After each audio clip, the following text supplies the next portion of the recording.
Hey, welcome to my Warframes Where They Are Now series, a little series I've had brewing in the back of my mind since the early days of Warframe, quote unquote. I'm going to put this little intro at the beginning of every video in this series. If you've heard this once or more, feel free to skip it. This is just my opinion and is not guaranteed to be fact. Remember, with Warframe, everyone plays at least a little different from each other. That's why there's 52 frames as of making this intro, of course. That being said, I do plan on being as objective as I can with this series. But bias will always be a potential problem, and will definitely shine through in certain episodes, if not all. Now, that being said, I hope you enjoy the series. April 4th, 2023, as always noting the date so we know which Loki this is, as DE updates the frames. Well, the cat is out of the bag, you could probably tell I watch Cerberus now. In all seriousness, while I do, I legitimately love his Loki fashion. I have yet to make a better one in my opinion, and believe me, I've tried since I like to do my own fashions. Back on track now, Loki is generally considered to be a required frame, and honestly I tend to agree. Loki Prime actually got to a pretty ridiculous price before the Infinite Prime resurgence. He has become even less due to that one Ivara build, but he's still great for many things and not just his invisibility, as we'll cover here. Something a buddy of mine brought up after Excalibur's video went up was the fact that I didn't cover this, so I'm going to start doing that in this one, and honestly I feel kinda dumb for not realizing it sooner. Loki Prime's base stats at level 30 are 125 armor, 225 health and shield, and 263 energy. Weird number on the last one, but alright. As for Loki's passive, I'll be honest, I had to check. Apparently it's extra wall latch duration, and immediately I'm confused. Don't get me wrong, it makes sense, but what the fuck? Editing Sendirion here. Come to think of it, it's actually helpful for Pavlov on Lua with that wall latch puzzle. So I guess there is a reason for it. Oh, also that Riven challenge with the wall latch. His first ability summons a hologram of himself with a Lex Prime. Make no mistake, it's not for damage, it's to be a massive distraction. It does work, but unless you can stick it somewhere it will survive, it'll die instantly on Steel Path. Disclaimer, it's not that hard to stick it somewhere where it can't die. And admittedly, it's more of a secondary ability to the rest of his kit. However, it is part of my strategy on any mission that you sort of sit and stay. Find a good spot, drop the decoy, and pick off the enemies as they go for it after activating the fourth ability. Onto his second ability. He turns invisible. That's it. That's the whole power. In all seriousness, he to this day has the best invisibility in the game. Though I understand why, given its current state.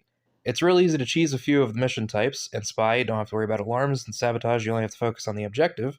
And in Rescue, well, I'd rather use Limbo for the Rift, but it can be used to draw less enemies until you get the operative.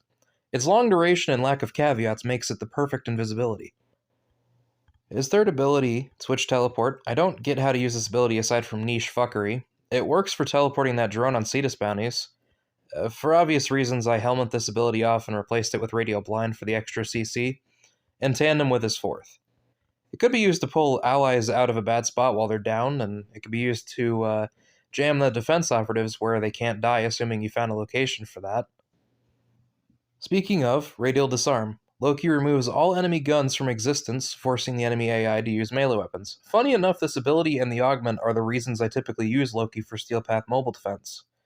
Melee AI are actually easier to deal with, and thanks to the augment, the enemies end up fighting against themselves more often than not. While Loki is a bit squishy, that's a balancing mechanic, and thanks to the Archon shards, mine is no longer squishy. I have 2 Boreal shards for armor, 2 Naira shards for casting speed, and 1 Amar shard for duration. I run a hybrid build on my Loki. As you can see, the obligatory Arcane Energize and Melt Reconstruct so I don't disintegrate. I build for range and duration. He doesn't need strength, at all. I do find it funny I've seen people talking about pumping the strength up for Irradiating Disarm, as though that's what it's for. As for weapon synergies, there's only really the obvious ones, like using silent weapons to avoid alerting people of your existence, something I know we're all horrified of doing. Though, I will say funny enough, the Zenith is one I'd like to point out, not just because Cerberus uses it. It legitimately pairs well with him as long as you run Hush, and while you don't need a Riven, it adds to the potency. Though for Steel Path, a Riven is pretty much required, unsurprisingly. The infinite punch-through mechanic is always fun, and the disc that acts like a threat detector is extremely helpful for getting through spy missions if you're inexperienced. Let me tell you, that was how I got through Pago on the Kuva Fortress the first time, though now I can autopilot as can most players.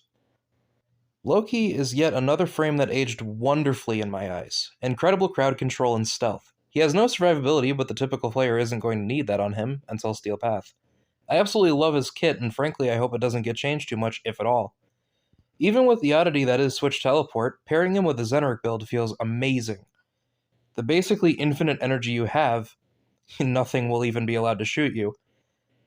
That being said, I believe it is time for me to go. Thank you all for watching, and have a great day.